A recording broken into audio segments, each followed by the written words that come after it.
Muito bem, gostaria de compartilhar um texto. Vamos inicialmente falar de uma das orações, assim, lindíssima demais. Coloca lá no livro de João, no capítulo 17, a partir do versículo 13. Livro de João, isso.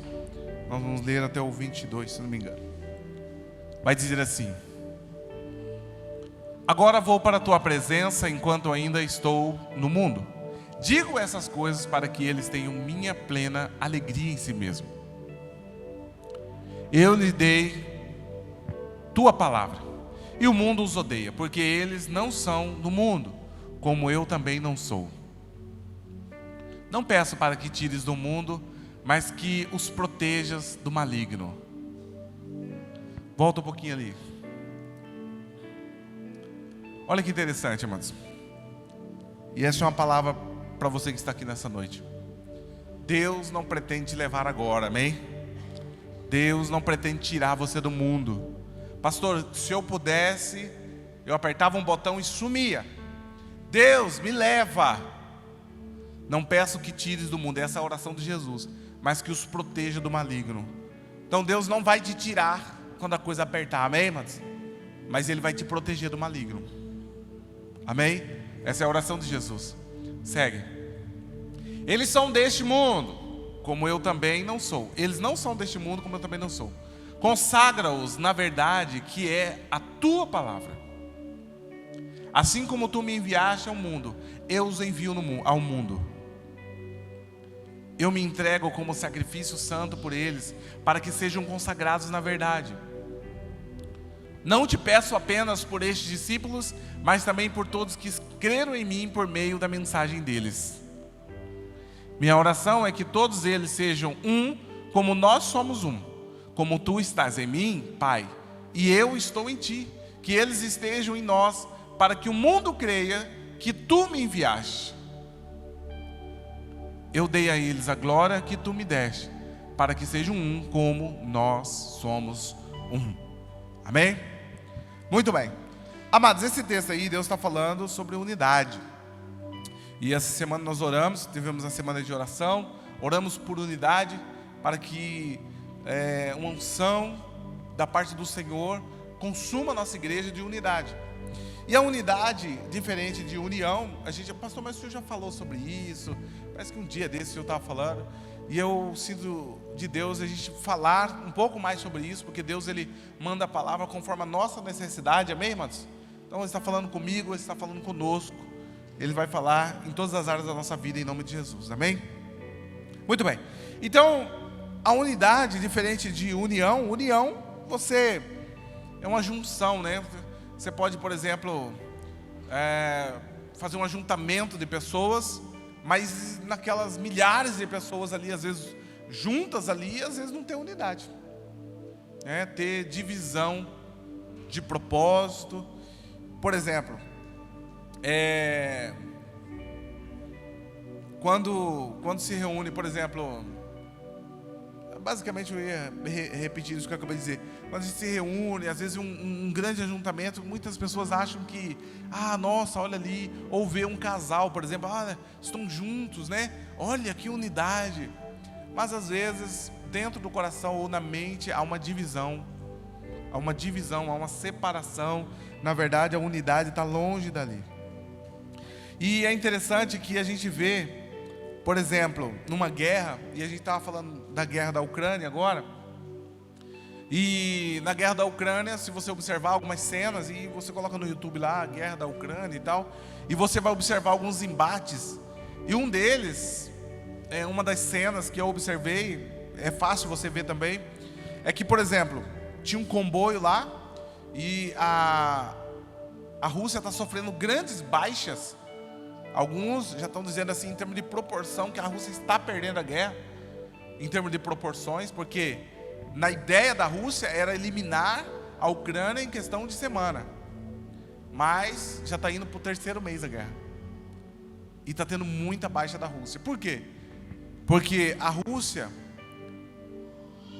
muitos soldados, ou o que motiva os soldados, não é a unidade.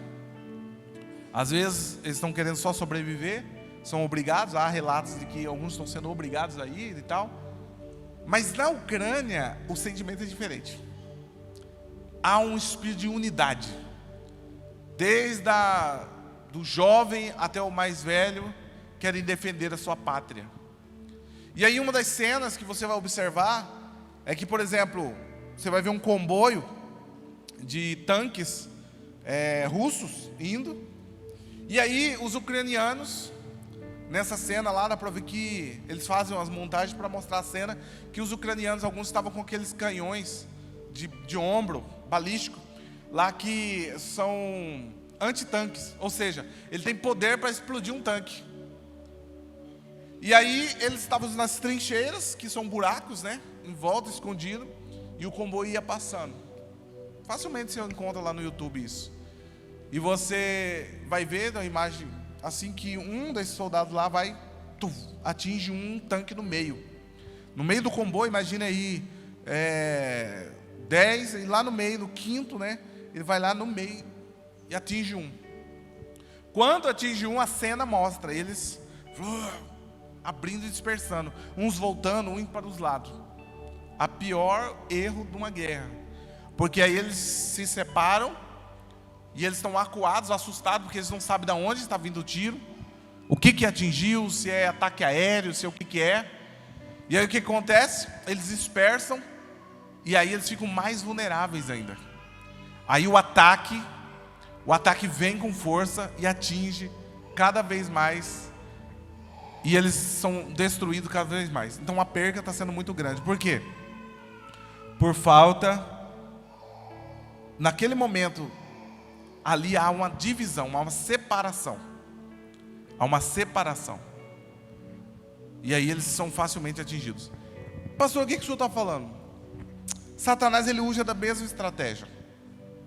Porque às vezes, mas a gente cria na ideia que Satanás, a gente mistifica a coisa, e claro que nós sabemos, tem característica, mas a gente cria que Satanás, ele vai se manifestar, ou ele vai aparecer de forma assustadora, e alguma coisa assim. Mas sabe o que acontece? Satanás, ele é astuto. A Bíblia diz que ele é esperto, ele é astuto, ele é sagaz. Então o que ele faz? Ele começa a lançar semente de divisão. Para destruir uma família, ele não vai já de cara aparecer, manifestar. Não, ele vai soltando aquilo que Salomão vai dizer em Cantares, né? Vai soltando algumas raposinhas. Vai destruindo e comendo aos poucos a lavoura. Quando assusta, acabou. Acabou. Quando vê, perdeu. Então Satanás, ele lança o espírito de divisão na igreja. Ele lança o espírito de confusão, de contenda, de divergência dentro da família, dentro da empresa, dentro dos negócios. E aí a divisão começa, e Satanás começa a prosperar. Então a unidade, ela deve haver a divergência ou a separação de ideias, pessoas diferentes, pessoas que pensam diferente, pessoas que se comportam. Deus criou as raças, amém, amados? Deus criou as raças, não foi o homem que criou a raça, não. Foi Deus. Deus criou eu mais negrão, criou o alemão, né? E foi criando as tribos, tem de todo tipo, não é verdade? Tem aí, né? Tem várias classificações, né? O pardo, não sei o quê, etc e tal.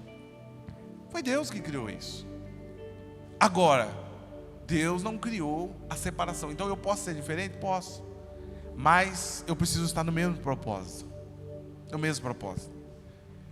A unidade, ela vai além da uniformidade. Então eu sou diferente, penso diferente. Eu não estou dizendo para a esposa não ter uma ideia, ou o marido ter uma ideia, o filho não ter o seu dia de pensar. Mas Deus está dizendo assim, olha, é importante que dentro de um lar haja unidade. Porque, só para você ter uma ideia, os demônios, eles têm unidade. Eles não são unidos. Eles são unidos, porque eles brigam entre eles, machucam, eles são terríveis. Mas a unidade existe unidade de propósito no mundo espiritual. O próprio Jesus, ele vai dizer assim, quando eles falam assim, mas ele expulsa através de Beelzebul, o senhor das moscas, né? O mestre dos demônios. E aí ele vai falar assim, como eu estou, então se eu estou sendo enviado por Beelzebul, então eu estou brigando contra eu mesmo? E ele vai dizer assim, ó, uma casa não existe, ou ela não vai subsistir se houver divisão. Ela não subsiste se houver divisão, se houver separação, essa falta de propósito. Então assim, basicamente o que Deus está falando para mim e para você nessa noite, olha, a falta de unidade agrada a Satanás. É onde Satanás gosta de agir, na falta de unidade. Pode ser no ambiente familiar, no ambiente profissional, na onde for. Então nós precisamos abrir a nossa mente, abrir o nosso entendimento. Tanto é que isso é tão importante, a questão da unidade, que nós vamos ver essa oração de Jesus. Jesus, ele está fazendo uma das últimas orações dele. Jesus poderia gastar o tempo dele fazendo outras orações, mas a Bíblia vai dizer que ele faz essa oração, e ele vai dizer assim, olha, Pai, que todos possam entrar numa atmosfera de unidade, e serem como nós, como eu sou com o Pai, e com o Filho, com o Espírito. Amados, sabe qual é o maior exemplo de unidade para nós? É o Espírito Santo, é Deus, é Jesus, é a Trindade, é o maior exemplo. Então eu sempre devo me perguntar, será que eu estou em unidade? E aí quando a gente vai olhar para a Trindade, a gente descobre que é o seguinte, não há divergência. Por que Jesus, esse texto parece ser até um pouco confuso. Ele vai falar assim, Senhor, ele vai falar, Pai, que eles sejam um, como eu sou com o Senhor, como o Senhor é comigo, e eles deverão ser comigo. Em outras palavras, ele está falando assim, olha, uma só língua, um só povo, um só propósito, começando dos céus, vindo para Jesus, através do Espírito Santo que habita em nós, a gente falar uma só língua, ser um só povo. Sou diferente, pastor? Lógico que sou. Cada um tem seu ritmo, seu jeito, né? Cada um tem seu estilo. Não tem seu estilo, mas o propósito tem que ser o mesmo. Esse propósito tem que estar alinhado. A glória de Deus tem que ser manifesta. Então, por exemplo, aonde haver uma divergência, um certo embate dentro do ambiente familiar, eu preciso me perguntar, será que Deus está sendo glorificado aqui? Será que está sendo um? Olha o que Efésios 2 vai dizer. Pois foi Cristo quem nos trouxe a paz, tornando os judeus e os não judeus um só povo. Por meio do sacrifício do seu corpo, ele derrubou o muro de inimizade que separava os judeus e não judeus. Ele acabou com a lei, juntamente com os seus mandamentos e regulamentos, e dos dois povos formou um só povo, novo, unido com ele. Foi assim que ele trouxe a paz, pela sua morte na cruz. Cristo destruiu a inimizade que havia entre os dois povos. Por meio da cruz, ele os uniu em um só corpo e os levou de volta para Deus. Uma das maiores divisões que tem é entre o judeu e o não judeu. O judeu, ele não aceitava a ideia, olha para você ver, amados, ele vai sofrer isso lá com Hitler na frente, porque também Hitler vem com essa visão de que deveria ser uma só raça, né? Ele vem com a mesma proposta. Só que os judeus também tinham isso, e alguns judeus ainda têm isso, de que se não é judeu, se não é circuncidado, se não faz parte do rito judaico, se não se converteu ao judaísmo, e tem tantas restrições. Mas o que Deus está falando? Paulo está falando, olha, Jesus, ele veio para acabar com todo tipo de muros de divisão. Então eu não posso conceber e permitir haver algum tipo de divisão. Às vezes, amados, nós vemos esse tipo de divisão dentro da igreja, que é uma divisão de espiritualidade. Eu me acho mais espiritual ou me acho menos espiritual. Existem outras divisões, por questões sociais, classes sociais. Não, os jovens, eles são jovens. Não, esse povo mais velho. Não, as crianças. E aí a Bíblia vai dizer em Efésios 4, o que ele vai dizer? Desse modo, todos nós chegaremos a ser um na nossa fé e no nosso conhecimento do Filho de Deus. E assim seremos pessoas maduras e alcançaremos a altura espiritual de Cristo. Olha só que interessante, amados. Ele está dizendo assim, olha, tem muita gente que diz que é maduro no Evangelho, mas é um imaturo. Porque prova de maturidade está na unidade. Se você e eu temos dificuldade para termos unidade um para com os outros, se alguma forma, é porque eu não vou, porque eu não sei o quê, porque se há algum tipo de divisão, eu estou agindo de forma imatura. Então a maturidade, ela precisa chegar de verdade na nossa vida. E ela tem que ser refletida na unidade. Se eu tenho dificuldade em ser participante da unidade, a Bíblia vai dizer, olha, esses são comportamentos de imaturos na fé. Pessoas que afirmam dizer que são maduros, que conhecem o Evangelho, mas que têm dificuldade em estar com os irmãos, em se socializar. E aí a gente usa o termo assim, é o meu jeito, eu sou assim, eu sou fechado, eu não gosto, Se Cristo habita em nós, se Cristo é o Senhor da minha vida, se eu já alcancei a estatura de maturidade que Deus provoca em mim, isso tem que ser quebrado na minha vida, amém, amados? Tem que ser quebrado. E aí voltando a dizer, o modelo, qual é o modelo, pastor? O modelo que eu devo seguir é o que João vai dizer, versículo 20, capítulo 17. Não peço somente por eles, mas também em favor das pessoas que vão crer em mim, por meio da mensagem deles. Eu peço que todos sejam um, e assim como tu, meu Pai, estás unido comigo, eu estou unido contigo. Que todos os que crerem também estejam unidos a nós, para que o mundo creia que tu me enviaste. Eu gosto muito desse texto, porque ele vai dizer assim, olha, existe uma forma de evangelizar, e todos vão crer, todos vão perceber, todos vão poder acessar o Evangelho. A unidade do povo cristão. Se nós temos unidade com Deus, as pessoas vão ver isso na nossa vida, e aí automaticamente elas vão ver Deus. Ele vai dizer, a natureza divina que tu me deste, eu reparti com eles, a fim de que possam ser um, assim como tu e eu somos um. Eu estou unido com eles e tu estás unido comigo, para que eles sejam completamente unidos, a fim de que o mundo saiba que me enviaste e que me amas os meus seguidores como também me amas. Que tu amas os meus seguidores como também tu me amas. Qual o modelo a seguir, pastor, de unidade? O próprio Deus. E aí para a gente, daqui a pouco já cear, existe um assassino, ou aquele que combate a unidade. Há uma história na biografia de Gandhi. Quem já ouviu falar de Gandhi? Um grande líder indiano. Ele foi advogado e advogava nas causas sociais pelo pobre.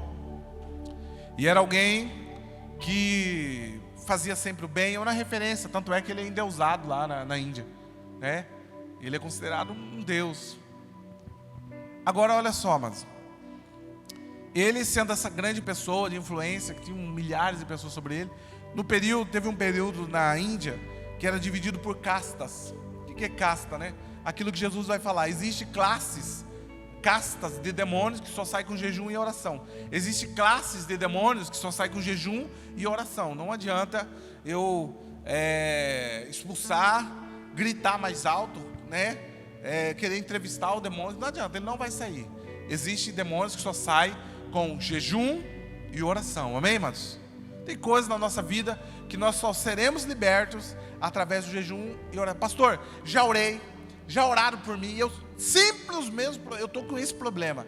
Jejum e oração, e você vai ser liberto, amém?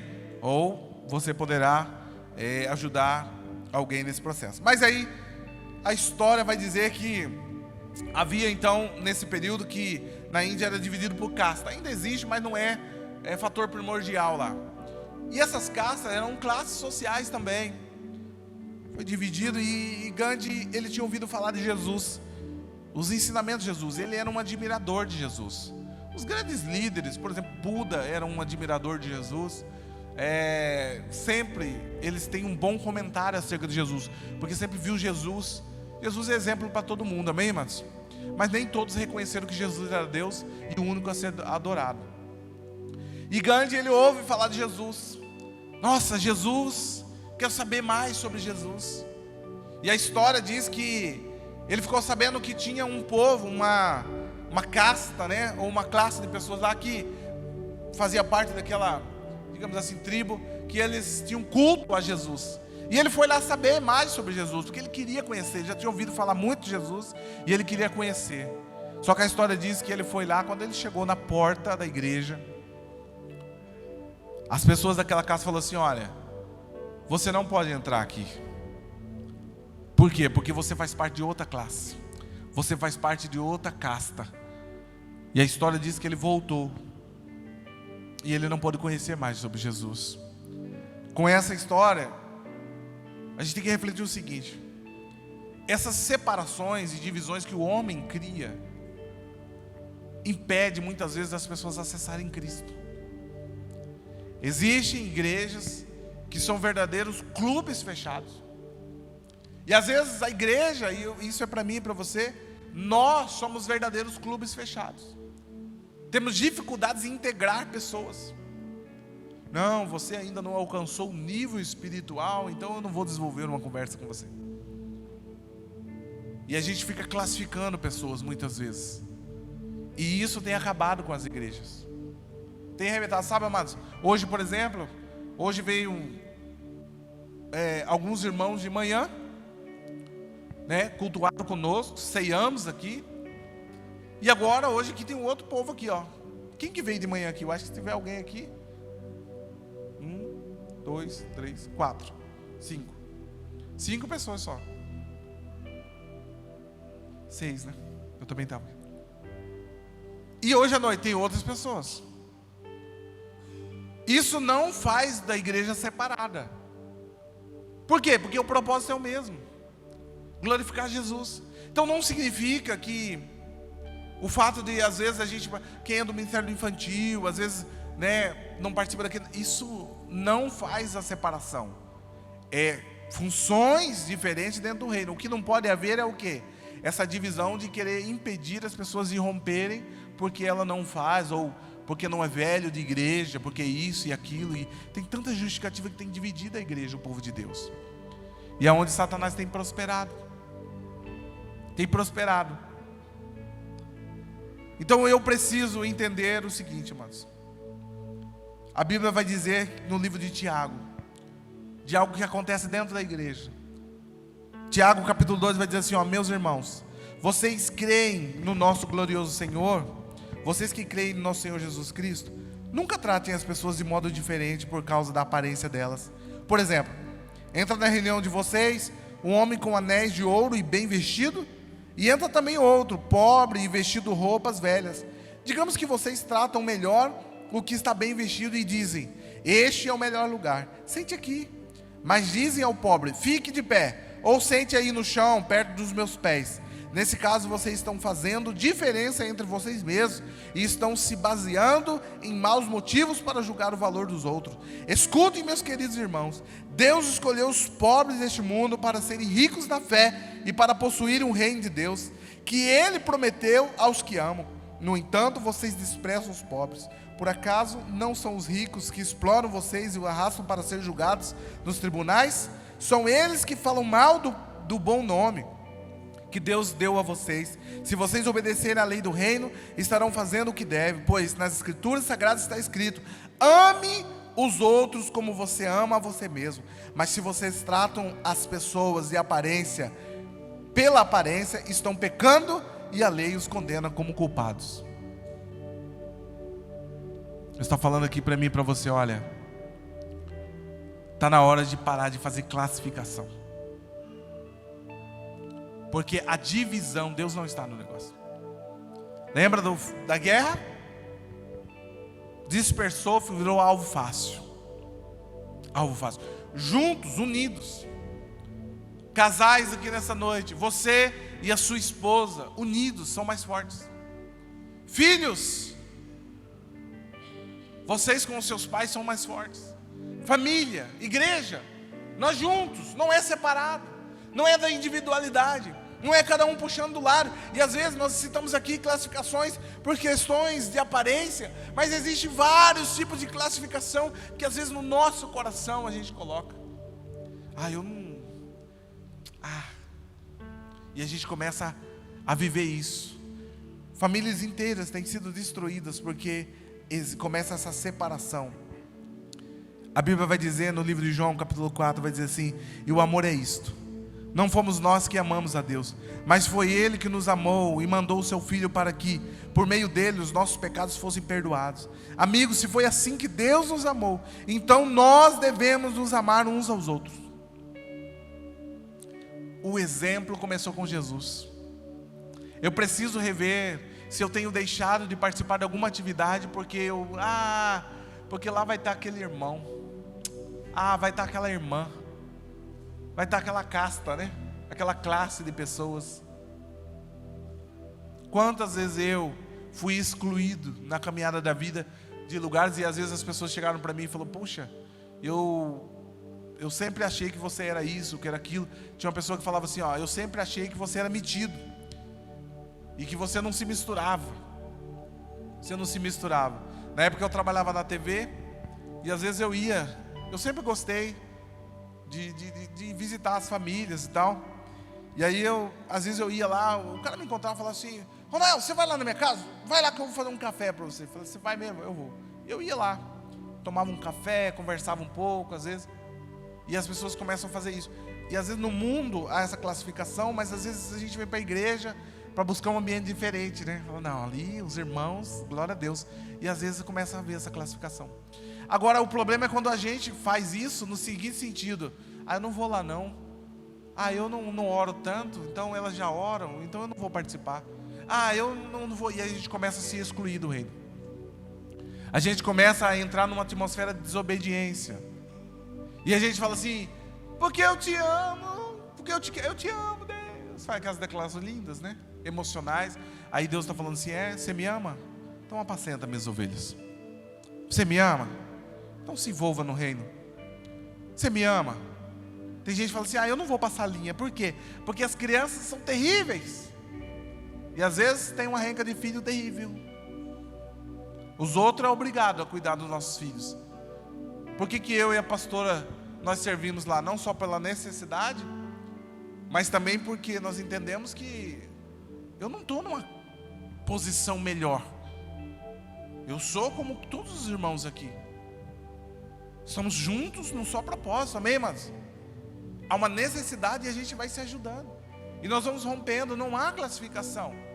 Não há classificação. Mas às vezes a gente se posiciona esse nível. Eu sempre falo para uns líderes, falo assim: olha, se você está vendo o defeito de alguém, essa pessoa precisa de ajuda, como você também precisou em algum momento. Se você está vendo alguém com dificuldade, a Bíblia vai dizer assim: se você vê alguém errando, exorte com amor. O que é exortar? Chamar atenção? Não. É ensinar com amor. Falando: vem cá. Às vezes é uma palavra mais firme, mas é com amor, amém, irmãos? É com cuidado para a pessoa não quebrar a cara lá na frente. Olha o que Filipenses 2 vai dizer, para a gente já concluir. Não façam nada por interesse pessoal, ou por desejos tolos de receber elogios. Tem gente que está frustrado dentro do reino, não tem vontade de servir, de se envolver, porque não recebeu o elogio. E eu sempre falo para os líderes aqui: se você depender do elogio do pastor, vai morrer na deprê. Porque eu esqueço. Às vezes eu até elogio. Hoje mesmo eu elogiei, vou elogiar de novo. Todos que se envolvem, que servem nessa casa, é inspirador ver aquele movimento, né? Pessoal da mídia, né? Temos um casal hoje, Danúbio e Valdirene, né? O Danúbio se converteu, entregou a vida para Jesus, né? A Valdirene veio primeiro. Aí a família hoje toda já serve na igreja, se dispondo. Nós sabemos de outros irmãos que... Olha os fãs ali. E temos outros que já servem há anos aqui na igreja. Já viram tantas lutas. E eu falando hoje, falei: um lugar que eu vi mais problema foi na igreja. Aonde que eu mais enfrentei problema na minha vida. Olha, no mundão eu era querido, eu tinha até fã. Eu tinha fã-clube. Eu tinha um fã-clube, né? Um clube que me seguia. Para quem não sabe, eu era DJ na época. E aí se chamava The Crazies. Os Loucos. Era uma legião de gurizada, né? Jovens e adolescentes. Os The Crazies. A trupe da Bis. Lá em Sorriso. E a gente se reunia e tal. E aí eu lembro que eu mudei para Cuiabá. E eu vinha, né, às vezes tocar ali. E quando eu ia, eles já preparavam tudo. Churrasco. E eu sempre aparecia lá. E às vezes, amados, essa questão de elogio, aí a gente vem para a igreja, a gente vai se frustrar. Então, igual eu disse, no mundo às vezes eu era, né, o queridão. E às vezes dentro da igreja, pau e porrada. Os lugares que eu mais sofri, me decepcionei, foi dentro da igreja. Só que o meu propósito nunca foi adorar pessoas. Minha adoração é para o Senhor. Minha aliança com Deus, amém, amados? E aí, à medida que eu fui aprendendo, meu pastor sempre me ensinava isso. Às vezes eu chegava com a boca até espumando, porque eu era líder de jovens, com a boca até espumando para falar, pastor, aquela raça de coisa ruim, e não sei o que. Ele falava assim, porque ele acompanhou minha caminhada cristã, né? E eu falava assim, pastor, fulano fofocando, e não sei o que. Isso é um absurdo, vou expulsar. Está fora. E ele falava assim, você lembra daquela vez que você estava fofocando de fulano? Qual foi minha atitude com você? O Senhor me orientou, me ensinou e não me expulsou não. Estou aqui. O problema é que às vezes nós nos colocamos numa condição de super santos. Por isso que a gente, a igreja me feriu, me machucou. Mas então, eu não machuquei ninguém. Eu sou perfeito. Eis aqui o perfeitão. Não façam nada por interesse pessoal ou por desejos tolos de receber elogios, mas sejam humildes e considerem os outros superiores a vocês mesmos. Olha o desafio. Qual que é o problema? A gente quer ser maior que os outros, nem que seja um pouquinho assim, um pouquinho. Meu perfume é melhor, já é um pouquinho. Não, eu pelo menos eu não, já estou um pouquinho melhor. E aí o profeta está falando assim, o apóstolo Paulo está falando assim, olha, faz o contrário, se diminua, seja menor que os outros, celebre os outros, vai fazer algo para Deus, valoriza quem faz melhor, honre pessoas, porque foi assim que Jesus fez. Ele se fez o menor dos menores.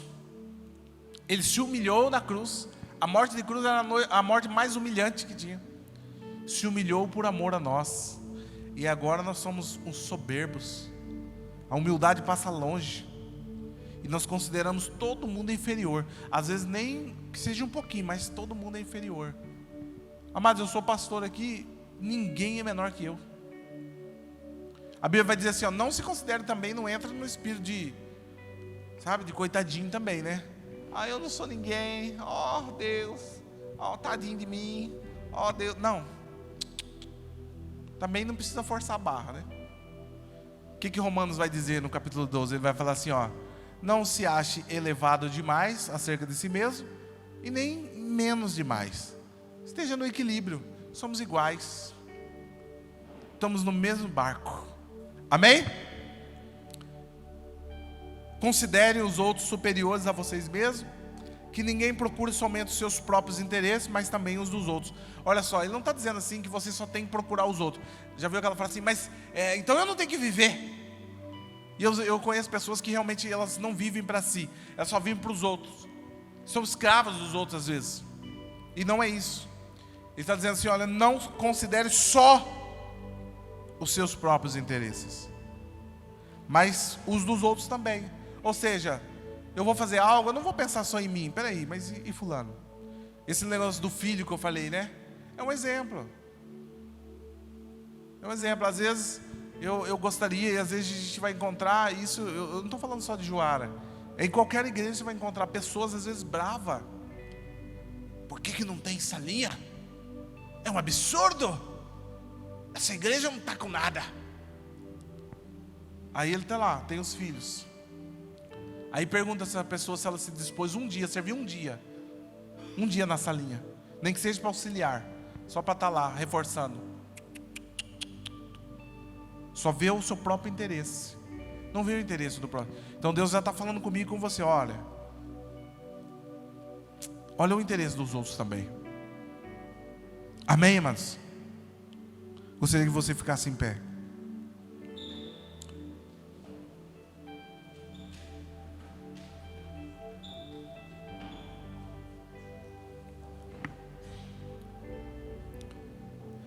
Quando nós entendermos a força e o poder que existe na unidade,